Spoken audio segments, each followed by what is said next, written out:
Aparat kepolisian Polres Ende menyita ratusan liter minuman keras siap jual dari sejumlah pedagang saat menggelar razia minuman keras. Razia gabungan yang digelar ini merupakan bagian dari operasi pekat atau penyakit masyarakat. Tim gabungan dari Polres Ende, Polisi Pamung Praja, serta Polisi Militer Subdenpom Ende menggelar razia minuman keras di toko-toko maupun kios pada 4 kecamatan dalam kota Ende. Dalam razia ini, aparat kepolisian menyita minuman keras golongan C seperti bir dan miras tradisional jenis moke yang siap dijual oleh para pedagang. Sebagian miras tradisional bahkan ditemukan petugas kepolisian di kamar tidur para pedagang.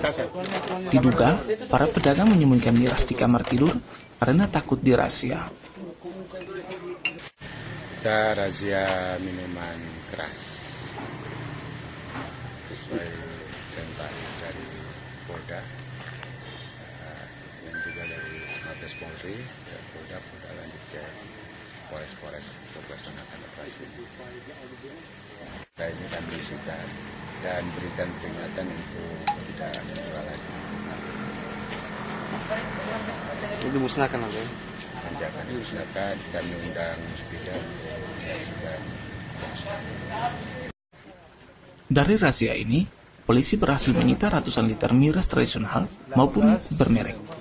Seluruh hasil sitaan ini kemudian dibawa ke Mapolres Ende sebagai barang bukti.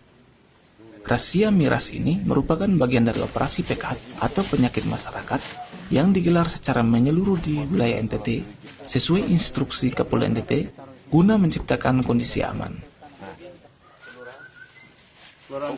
Yohanes Rete, Kompas TV, Ende, Nusa Tenggara Timur. Saudara, pemerintah Kota Kupang dalam 2 tahun terakhir terus mengalokasikan dana untuk perbaikan infrastruktur jalan. Namun hingga kini masih terdapat sebagian ruas jalan lingkungan yang rusak parah.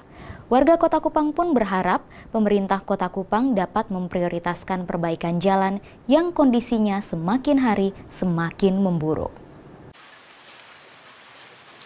Sejumlah ruas jalan lingkungan di wilayah Kelurahan Tuak Daun Merah, Kecamatan Maulava, Kota Kupang, hingga kini kondisinya sangat memprihatinkan. Jalan lingkungan yang dibangun sekitar 10 tahun lalu ini, sebagian besar badan jalannya rusak akibat termakan usia, juga akibat beban kendaraan yang saban hari selalu melewati ruas jalan ini. Di Kelurahan Tuak Daun Merah ini tercatat sedikitnya 5 ruas jalan lingkungan mulai dari Jalan TDM 1 hingga Jalan TDM 5 mengalami kerusakan parah hampir 5 tahun terakhir. Meski kondisi jalan ini sangat memprihatinkan, namun sampai saat ini pemerintah Kota Kupang belum memperbaikinya. Padahal, sejak 2 tahun terakhir, pemerintah Kota Kupang terus menggelontorkan dana untuk memperbaiki infrastruktur jalan. Mereka boleh melakukan aksi apa saja yang mereka lakukan. Tanggapan dari Bali Kota bahwa itu jalan kan mereka hari-hari mereka yang lewat. Boleh mereka lakukan aksi, itu jalan yang mereka lewat. Kalau kakak harapannya terkait jalannya ini bagaimana kau? Ya, harapan kita kan segera untuk perbaiki jalan itu. Selain itu, sejumlah ruas jalan lainnya dalam wilayah Kota Kupang hingga kini masih membutuhkan perhatian pemerintah untuk diperbaiki. Seperti di Jalan Pulau Indah ini yang mulai retak dan berlubang. Kondisi jalan yang buruk ini kerap membuat pengguna jalan mengalami kecelakaan. Warga sekitar ruas jalan ini pun terpaksa menambal jalan yang berlubang ini dengan bebatuan dan tanah guna mencegah kecelakaan. Kami masyarakat prihatin dengan keadaan jalan yang berlubang, licin, dan banyak menimbulkan kecelakaan. Sehingga kami tutup sendiri. Ambil batu, ambil tanah, ambil pasir, tutup sendiri. Nah ini dalam rangka mencegah ini pasti hanya 1-2 bulan saja. Diharapkan pemerintah segera memperbaiki sudah dengan uang negara yang ada. Warga berharap pemerintah Kota Kupang dapat memprioritaskan pengalokasian dana untuk memperbaiki infrastruktur jalan yang kondisinya sangat parah sehingga dapat mencegah kecelakaan sekaligus menjamin kenyamanan pengguna jalan. Calixtaus, Kompas TV, Kupang, Nusa Tenggara Timur.